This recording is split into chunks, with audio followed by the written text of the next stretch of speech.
नमो नमः। भवतां सर्वेषां स्वागतम। आज के वीडियो में हम पढ़ेंगे संस्कृत व्याकरण के अंतर्गत वर्ण विचार और हमारे शिक्षण बिंदु होंगे कुछ इस प्रकार से। वर्ण, वर्णमाला, वर्णस्य भेदः, स्वरः, स्वरस्य भेदः, व्यंजनम, उच्चारण स्थानानि, स्मरणीय बिंदु और अभ्यास।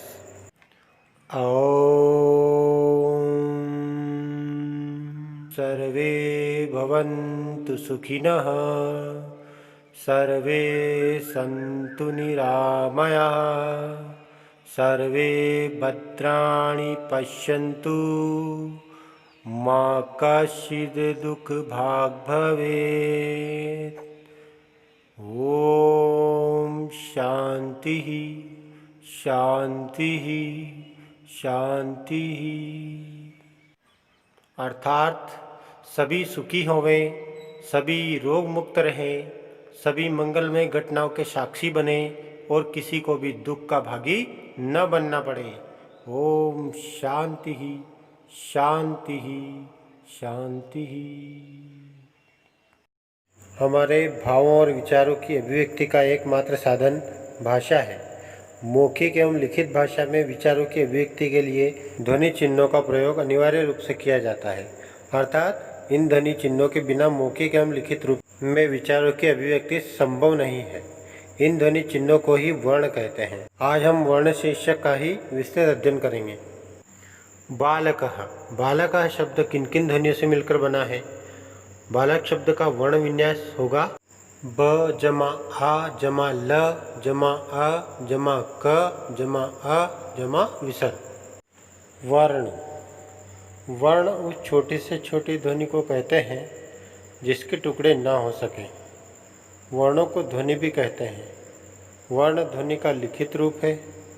वर्णों के मेल से ही शब्द बनते हैं।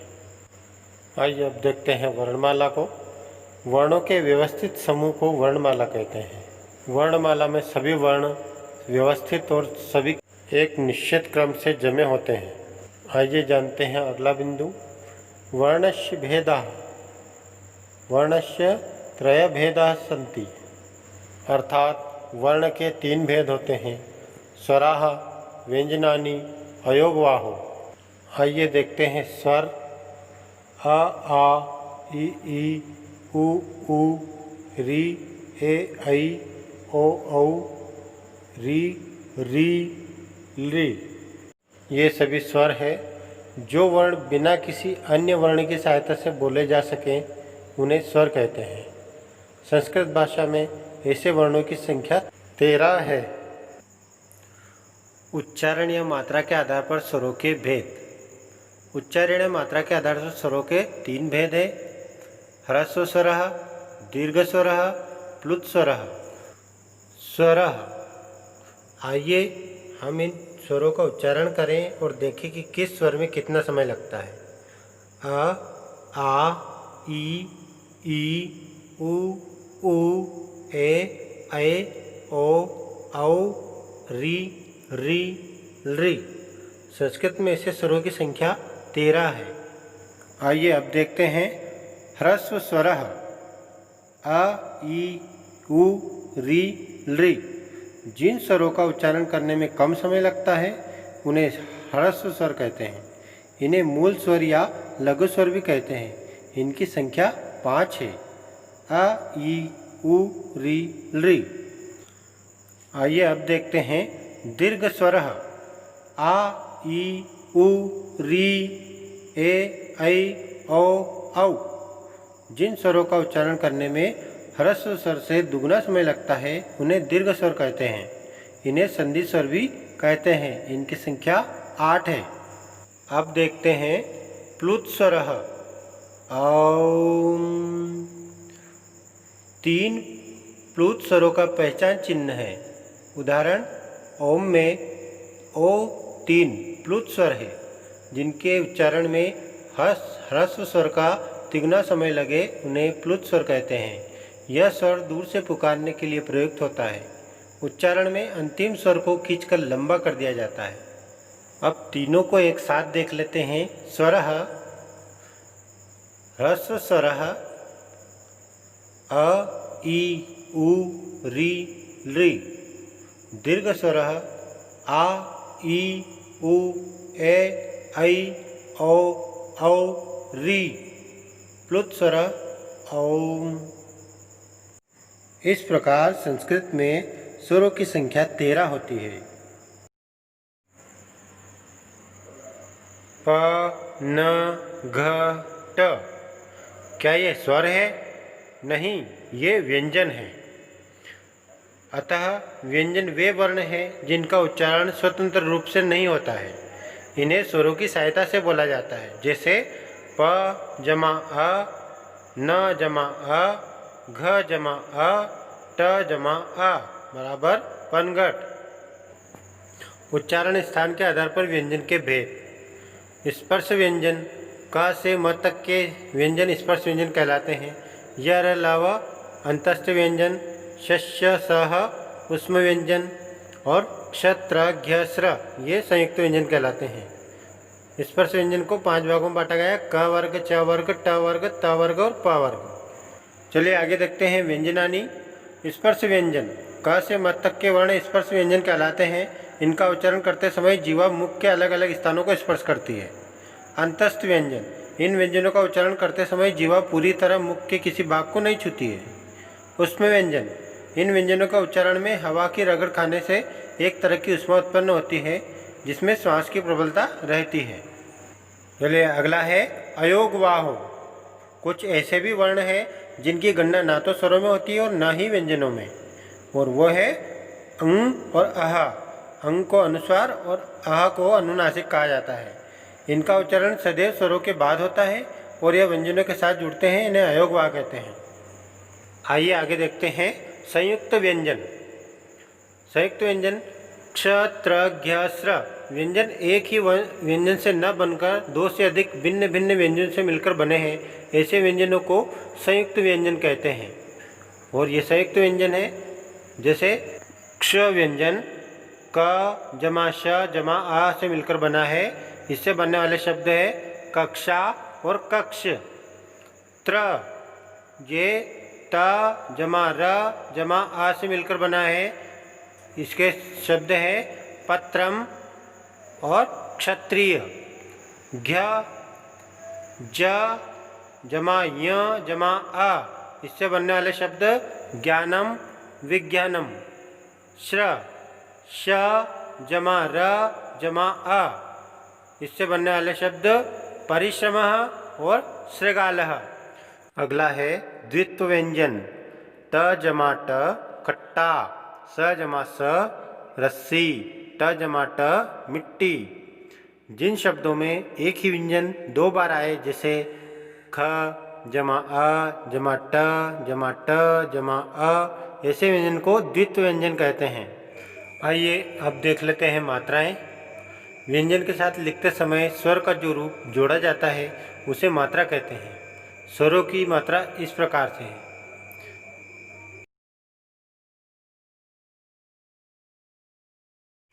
क जमा अ क कपोतः, क जमा आ का कारवेल्लम, क जमा ई की किंचित, क जमा ई की कीर्ति, क जमा उ कु कुक्कुरः, क जमा उ कु कूपम, क जमा री क्री कृपा, क जमा ए के केवटः, क जमा ए कै कैलास, क जमा ओ को क्रोध, क जमा औ कौ कौरवम। ये थे स्वरों की मात्राएं और उनसे बनने वाले कुछ शब्द। वर्णों के उच्चारण स्थान। मुख के वे भाव जिनका प्रयोग वर्णों के उच्चारण हेतु किया जाता है अथवा वर्णों का उच्चारण करते समय जीवा मुख के अंदर के जिन भागों को स्पर्श करती है वे ही भाग वर्णों के उच्चारण स्थान कहलाते हैं। जैसे कंठ, नासिका, तालु, दंत, मूर्धा, दंतोष्ठ, कंठतालु, ओष्ठ, कंठोष्ठ। आइए समझते हैं कंठ। अ आ क ख ग घ अंग ह और विसर्ग का उच्चारण स्थान कंठ है। इन वर्णों के उच्चारण में जिह्वा कंठ को स्पर्श करती है और कंठ से बोले जाने के कारण इन्हें कंठ कहा जाता है। तालु ई, ई, च, छ, ज, झ, य, य तथा श का उच्चारण स्थान तालु है। इन वर्णों के उच्चारण में जिह्वा मुख के ऊपरी चिकने भाग तालु को स्पर्श करती है। तालु से बोले जाने के कारण इन्हें तालव्य कहा जाता है। चलिए आगे देखते हैं। मूर्धा री, ट, ठ, ड, ढ, अंग तथा ण का उच्चारण स्थान मूर्धा है। इन वर्णों के उच्चारण में जीभ ऊपर के दांतों के साथ वाले खुरदुरे भाग मूर्धा को स्पर्श करती है। मूर्धा से बोले जाने वाले इन वर्णों को मूर्धन्य कहा जाता है। दंत री, त, थ, द, ध, न, ल, स का उच्चारण स्थान दंत है। इन वर्णों के उच्चारण में जिह्वा दांत को स्पर्श करती है और दांत की सहायता से बोले जाने के कारण इन वर्णों को दंत्य कहा जाता है। ओष्ठो उ, ऊ, प, फ, ब, भ तथा म का उच्चारण स्थान ओष्ठ है। ओष्ठ से बोले जाने के कारण इन वर्णों को ओष्ठीय कहा जाता है।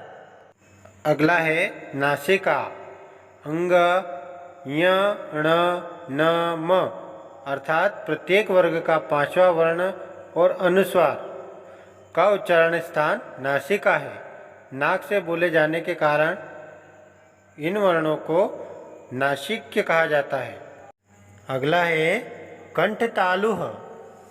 ए तथा अय का उच्चारण स्थान कंठ तालु है।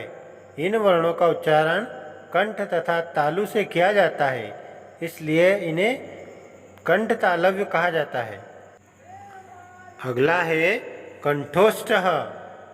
ओ तथा औ का उच्चारण स्थान कंठ ओष्ठ है। इन वर्णों का उच्चारण कंठ तथा ओष्ठ से किया जाता है, इसलिए इन्हें कंठोष्ठी कहा जाता है। दंतोष्ठ व अर्थात वकार का उच्चारण दंत और ओष्ठ की सहायता से होता है, इसलिए इसे दंतोष्ठी कहा जाता है। वर्ण विन्यास अर्थात वर्ण विच्छेद। वर्तनी की अशुद्धियों से बचने के लिए वर्ण विन्यास का ज्ञान होना अत्यंत आवश्यक है। जैसे हिमालय ह जमा ई जमा म जमा आ जमा ल जमा आ जमा य जमा आ जमा विसर्ग। संपर्क स जमा आ जमा आ म जमा प जमा आ जमा र जमा क जमा आ। क्षमता क जमा श जमा आ जमा म जमा आ जमा त जमा आ। वर्ण विन्यास के विपरीत होता है वर्ण संयोजन, जिसमें अलग अलग वर्णों को जोड़ना या संयुक्त करना वर्ण संयोजन कहलाता है। जैसे व जमा ई जमा द जमा य जमा आ, इन सब से मिलकर बनता है विद्या।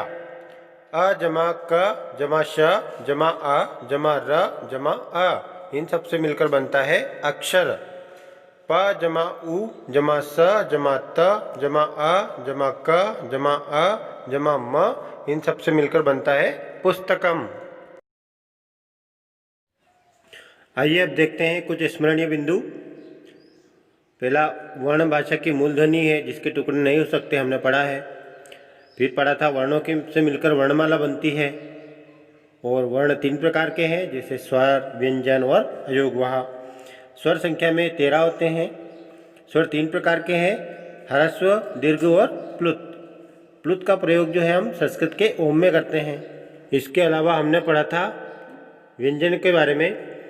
व्यंजन संख्या में 33 होते हैं। व्यंजन 3 प्रकार के हैं, स्पर्श व्यंजन, अंतस्थ व्यंजन और ऊष्म व्यंजन। प्रत्येक व्यंजन के लिए निर्धारित लिपि चिन्ह में अस्वर मिला होता है। वर्णमाला में 13 स्वरों में अ को छोड़कर सभी की मात्रा होती है। भाषा को पढ़ते और लिखते समय हमें अनुस्वार और अनुनासिक के भेद को ध्यान में रखना चाहिए, जैसे हंस और हंसना या अंधेर और अंधेरी। तो इस प्रकार से वर्ण विचार का ये प्रकरण यहीं पर समाप्त होता है। अगले प्रकरण के लिए फिर मिलते हैं। चलिए तब तक के लिए धन्यवाद, नमस्कार, आपका दिन शुभ हो। नमो नमः।